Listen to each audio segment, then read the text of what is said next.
ఉంటుంది, అంతర్వాహిని అయి ఉంటుంది.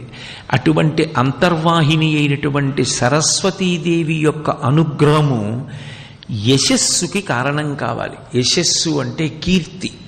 కీర్తి ఎవడు పొందాడో వాడు పరదేవతానుగ్రహాన్ని పొందాడు అని గుర్తు. అందుకే మీరు సరస్వతి అష్టోత్తరం చదవండి, లక్ష్మీ అష్టోత్తరం చదవండి, పార్వతీదేవి అష్టోత్తరం చదవండి, అమ్మవారి నామాలన్నింటిలో మీకు ఒక నామం తప్పకుండా కనపడుతుంది, యశస్విని అని. యశస్విని అంటే కీర్తినిచ్చున్నది. కీర్తి ఒక రాత్రికి రాత్రి వచ్చేది కాదు.